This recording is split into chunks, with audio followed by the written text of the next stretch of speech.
Assalamualaikum warahmatullahi wabarakatuh. Waalaikumsalam warahmatullahi wabarakatuh. Sahabat, selamat berjumpa kembali di channel Analisa Stroke. Analisa yang berbasis pada pengalaman saya sembuh dan pulih stroke. Alhamdulillah pula kita saat ini bersama Mas Suhadi, seorang aktivis stroke dan motivator pulih stroke. Beliau adalah seorang yang sangat bergiat di bidang stroker. Beliau adalah ketua harian komunitas rehabilitasi stroke holistik Nusantara. Kresna, Pak, disingkatnya. Disingkatnya Kresna ya. Dan beliau sangat aktif di dalam memberikan contoh-contoh latihan kepada sahabat-sahabat stroke di berbagai grup stroker. Nah, sekarang kita ingin mengangkat tema apa nih, Pak? Tentang terapi, latihan, dan alat terapi, Pak. Terapi, alat latihan. Nah, ini kita kan belum begitu paham ya tentang istilah ini. Coba Mas Wadi bisa berikan penjelasan sedikit ya. Iya, sahabat semua dan Pak Komar yang luar biasa. Ini beliau itu adalah GL Pro, ya, generasi lansia produktif yang sekarang tetap produktif memberikan motivasi dan podcast di channel Analisa Stroke. Nah, sahabat semuanya, bahwa kita tuh pasca stroke ada namanya terapi. Terapi itu adalah sesuatu yang kita lakukan didampingi oleh seorang profesional atau terapis. Ya, profesional contohnya, ya. Contohnya fisioterapi, Pak. Fisioterapi. Misalnya fisioterapi. Nah, terapi itu kita ada terapi. Nah, terapi ini adalah untuk mengembalikan fungsional tubuh, Pak. Nah, fungsional itu adalah fungsi gerak tubuh yang terdampak karena stroke. Misalkan fungsional tangan nih, ya. Oh, dulunya kita bisa ngangkat, bisa narik, bisa ngelempar, fungsional. Kita kembali lagi. Fungsional kaki, oh dulu buat jalan, buat nendang, ya, buat nopang kita beban, itu fungsional itu fungsi gerak tubuh bagian kaki. Jadi itu fungsional kita melakukan terapi. Nah, kalau untuk latihan itu adalah setelah kita tadi terapi, kita berlatih mengulang kembali, ya, gerakan yang dulunya kita bisa kita lakukan waktu sehat, ya, tanpa kendala nih, Pak. Tapi karena kita kena stroke kan ada kendalanya nih, lemah tangan saya yang kiri, lemah kaki saya yang kiri, berarti kan ada kendalanya, Pak. Dulu saya bisa narik benda, nariknya nggak kuat. Dulunya saya bisa lari, karena kaki saya lemah, belum bisa lari, gitu. Itu latihan. Jadi bentuk latihan adalah mengulangi kembali gerak yang dulunya kita bisa tanpa hambatan, kita ulang lagi, itu latihan. Dan itu dilakukan oleh individu, Pak, ya, yang terdapat stroke, dan bisa didampingi juga oleh caregiver atau keluarganya. Jadi kesimpulannya, kalau terapi itu kita diberitahu atau dibimbing oleh penterapis profesional. Kemudian kita mendapatkan katakanlah jurus-jurusnya. Ibarat orang silat, kita dikasih jurus-jurusnya. Kemudian kita ulangi di rumah, itulah yang kita katakan latihan ya. Kita latihan sampai akhirnya kita kembali berfungsi seperti semula. Ya, mendekatin kayak waktu sehat. Waktu dulu kita bisa jalan, kemudian kita terkena stroke, kita tidak bisa jalan, sampai kita bisa jalan kembali. Betul sekali, Pak Komar. Nah, itu juga kita ada namanya terapi komplementer, Pak. Komplementer itu terapi pelengkap. Ya, tambahan. Ya, contohnya apa, Pak? Akupuntur ya, tambahan. Ya. Harus kayak meridian itu yang ada yang di strum, ada yang pokoknya kalau teman-teman perasa di terapi, Pak, suruh baring terus di strum. Nah, itu ada kita pakai arus rendah atau dengan magnetik kan, ya. Itu contohnya. Jadi tambahan di dalam rangka menunjang suksesnya latihan. Ya, untuk menstimulasi saraf yang selama ini masih belum bisa stimulan atau belum bisa dirangsang dengan baik, kita ada akupuntur, titik sarafnya di mana nih, contohnya begitu. Jadi terapi ini kita juga harus sesuai dengan kebutuhan kita, Pak. Jadi sifatnya tambahan, memiliki kesesuaian atau tidak. Betul, ya? Dan tepat sasaran. Tepat sasaran. Jangan gitu. sampai kita terapi yang tidak memiliki kesesuaian dengan latihan kita. Itu sudah buang waktu. Misalnya ada yang dibakar, ada yang dikasih asap, apa itu ya. Itu yang nggak jelas-jelas tujuan dan maksudnya. Buang waktu, buang duit, maunya kita pulih, duitnya habis. Gitu ya. Kemudian mendingan kita beli makanan yang sehat ya. Gitu, Pak. Ya, itu juga sahabat semuanya bahwa kita namanya latihan itu juga kita bisa menggunakan alat terapi yang ada di sekitar kita, Pak. Jadi latihan itu bisa menggunakan alat di sekitar kita. Iya, nah ini Pak, contohnya nih kayak kita punya mangkok kecil. Iya. Ini kan bisa buat melatih bagian jari tangan kita, Pak. Oke. Ini contohnya kita mangkok ini sesuai dengan cakupan tangan kalian nih. Nah, ini kita bisa nah kan kita bisa buat melatih rotasi. Kita bisa melatih untuk pergelangan tangan. Nah, ini contohnya. Terus, nah ini ada masker juga. Ini ada karetnya nih. Ini bisa juga buat mengaktifkan jari nih yang selama ini, jari saya masih mau ngelingker masih ini. Nah, ini bisa buat ngelatih ini. Ini contoh alat terapi yang bisa kita dapat di mana saja. Di sekitar kita. Dan kita selalu ngomong, jadikan perabot rumah tangga atau dinding, tembok rumah kita, pintu, terus tanjakan semen di halaman rumah, meja, kursi kita untuk terapi. Tapi yang harus diingat adalah kalau kita mau terapi menggunakan alat yang ada di sekitar, perhatikan tolong sahabat semuanya bahwa kita harus memperhatikan posisi tubuh dan arah gerakannya, Pak. Ya, tadi yang tadi Pak Kumar sampaikan, jurusnya tadi kan sudah dapat dari fisioterapi. Nah, kan kita dengan alat yang ada di rumah kita, misalkan saya mau gerak duduk berdiri, ya perhatikan nih tumbuhannya selebar bahu, terus nanti duduk berdirinya sesuai dengan ritmenya gitu. Jadi ritmenya jangan terus diri dengan ritme yang cepat, kita ritmenya harus perlahan, bertahap. Jadi nanti perhatikan posisi tubuh dan arah gerakannya, bertahap, ya, bertingkat, berlanjut. Kalau kita sering sampaikan ke teman-teman, itulah yang bisa kita namakan. Jadi kalau kita latihan. Belum bisa berdiri, latihan duduk berdiri. Belum bisa melangkah, latihan melangkah. Satu langkah ke belakang, setelah ke mundur. Kemudian dulu saya merayap di dinding. Nah, betul. Atau di papan, atau di apa, semua itu adalah usaha dengan cara latihan. Dan latihan itu harus fokus.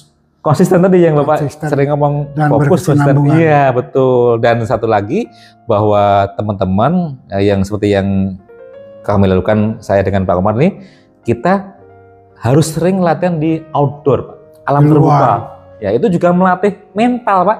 Tapi malu gimana? Nah, makanya kita sering ngomong, jangan malas, jangan malu, jangan menyerah. Kan kita perang kepala mas truk nih. Kalau kita udah malu, menyerah, lah kapan kita mau pulih, Pak Umar? Jadi kalau kita malu, kita kalah sudah. Kalah sebelum berperang. Nah, itu yang harus perhatikan nih. Kayak Pak Komar, jalan pagi-pagi, terus kayak saya juga di kolam renang, hidroterapi, jalan kaki, walaupun dilihat kenapa nggak renang. Nah, ini melatih untuk keseimbangan badan kita dan otot kaki. Saya dulu waktu pertama kali itu ya, awal-awal belum ada keseimbangan. Kemudian saya jalan di keramaian, di pasar. Akhirnya terbangun keseimbangan dengan sendirinya. Betul. Karena kita kan interaksi. Ya. Semakin kita pas stroke, semakin kita banyak interaksi dengan orang luar atau di outdoor, itu bentuk mentalnya. Terus kita nih Pak, stimulasi atau interkoneksi otak kita, kan kita dapat udara bebas di alam terbuka. Jadi udara itu yang bagus kualitas oksigennya di pagi hari. Ya, jadi masih, karena kan kita butuh oksigen, Pak. Kalau kita di rumah sakit butuh oksigen bayar. Nah, di luar kita bagi-bagi oksigen gratis, masih bagus dan kita cepat pulih, Pak. Dulu saya gampang sekali nangis, ketemu orang nangis, salah terharu sedikit nangis. Tapi sekarang udah jauh berkurang karena interaksi sosial. Betul, sering kita interaksi sosial dan di outdoor gitu Pak. Itu yang harus sahabat semuanya. Dan yang paling parah ini kan orang stroke, temen datang nangis, ya kan, makan disuapin, ya kan. Kemudian tidak ada perubahan, yang bahaya. Harus sejak awal terkena stroke harusnya sudah mulai berkurang. Makanya kita di fase 3 bulan sampai ke 6 bulan tuh kalau bisa harus didampingin oleh seorang psikologi maupun sahabat terdekat Pak. Ya itu terutama untuk menguatkan mentalnya. Ya, jadi jangan menyesali yang sudah terjadi, tapi harus cepat bangkit dan kita ambil solusi. Kayak Pak Kepala sampaikan, kita nyeselin susu yang udah tumpah. Susu yang udah tumpah nggak bisa udah jadi debu. Bikin lagi. Bikin lagi. Jadi itu memang pekerjaan berat di awal. Di awal memang butuh orang yang bisa mendampingi. Karena itu saya bilang sangat mulia orang yang mendampingi orang stroke ketika dalam keadaan lemah. Betul. Sangat mulia sekali orang itu. Gitu. Di saat kita lemah, ada satu orang pun kita bergerak untuk mensupport kita. Kalau kita sukses, 1000 orang tepuk tangan. Itu nggak ada artinya daripada kita tadi sudah lemah nggak ada orang yang. Tapi satu orang waktu kita lemah menolong kita adalah lebih baik daripada orang 1000 yang tepuk tangan waktu kita sukses. Itu yang salah satu menjadi kata-kata bijak yang bisa kita untuk mengatakan bahwa satu orangnya itu caregiver harus berharga waktu kita kondisi saat kita membutuhkan waktu pasca stroke itu Pak Komar. Jadi latihan itu kembali kepada latihan. Latihan itu memang satu kewajiban ya dalam. Sangat wajib Pak. Wajib ya. Sangat wajib. Latihan. Jadi kalau kita mau berubah ya wajib. Iya. Kita kasih tagline, kalau mau pulih harus berlatih. Ya, gitu Pak. Ini persoalannya. Karena itu satu-satunya jalan ya. Iya. Ibarat itu satu-satunya jalan ya. Iya. Kalau mau pulih harus berlatih. Ya kita harus berlatih gitu. Dan berlatih dan Pak Kepala sampaikan jangan menyerah. Ya, kan kita kalau Pak Kepala pernah angkat kita berdiri di pinggir jurang nih. Ya, itu yang harus Anda mau terus. Ya, tapi orang stroke itu ibarat dulu saya umpamakan itu Jabal Al-Tariq, seorang pahlawan Islam yang terkepung oleh musuhnya di Spanyol waktu itu. Jadi di depan musuh, di belakang jurang. Dia kasih tahu kepada anak buahnya, kalau kita mundur jurang, kalau kita ke depan musuh, tapi kalau kita lawan musuh belum tentu kalah. Iya. Nah ini dia menang, makanya itulah yang tadi niat dan tekad kita untuk pulih harus berlatih. Berlatih kita ibaratkan perang ya. Ya. Jangan kalah sebelum perang. Betul sekali Pak Komar. Jadikan rumah kita, perabot kita menjadi saksi kepulihan untuk lebih produktif dan panjang umur Pak Komar. Iya. Ya, gitu. Saya sudah 13 tahun, alhamdulillah bertahan ya dengan pola disiplin. Ya. Pola disiplin ya artinya tetap berjalan kaki ya, walaupun kadang-kadang malas ya, tapi secara rutin dilakukan olahraga setiap hari gitu. Ya, dari jurusnya tadi ada rutin, disiplin, berulang. Itu Pak. Latihan itu ibarat kebutuhan ya. Ibarat kalau kita biasa sholat, tidak sholat, nggak enak rasanya. Biasa kita makan sehari 3 kali, nggak makan sekali, rasanya nggak enak gitu. Itulah latihan. Latihannya gitu Pak. Jadi tadi sekali lagi, kalau mau pulih harus berlatih. Harus ya. Itulah satu-satunya jalan ya. Satu-satunya jalan. Kecuali kalau kita memang sudah menyerah. Terima padanya. Terima padanya dan berakhir di tempat tidur. Hingga meninggalnya ya. Dan banyak saya jumpai itu. Banyak saya jumpai itu. Dan kita memotivasi kepada kawan-kawan semua jangan seperti itu. Iya. Makanya kita sering kita golongkan sahabat stroke ada 3 golongan Pak. Dia yang semangat pulih, latih. Yang kedua adalah sudah, saya udah begini aja, terima apa adanya. Yang ketiga nih Pak, yang cenderung mau mengakhiri hidupnya atau pesimis. Nah, ini yang harus kita dorong biar tetap yuk semangat, semangat, semangat, semangat. Dan stroke ini kan penyakit yang unik ya. Dia nggak kenal kaya dan miskin ya. Kalau kaya juga kalau dia malas juga sama aja. Sama aja. Miskin kalau dia nggak latihan Semakin menderita. Harus dilakukan perubahan Iya. di semangatnya. Iya. Jadi intinya apa Pak ini?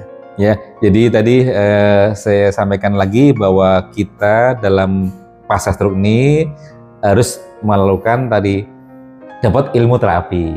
Ya. Yang kedua, kita harus bijak memilih terapi yang tepat sasaran, Berkesesuaian dengan tujuan. Ya. Terus yang kedua adalah berlatih dan berulang, Pak. Berarti mengulang-ulang. Ya, dan ketiganya adalah alat terapi tersedia di sekitar kita.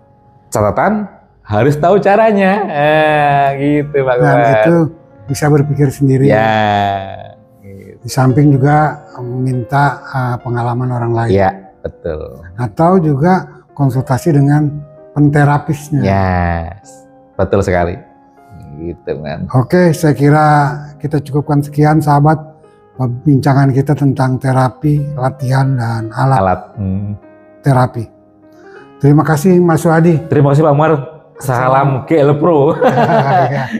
Kita ketemu lagi ya. Ya. Sekian sahabat. Assalamualaikum warahmatullahi wabarakatuh. Waalaikumsalam warahmatullahi wabarakatuh.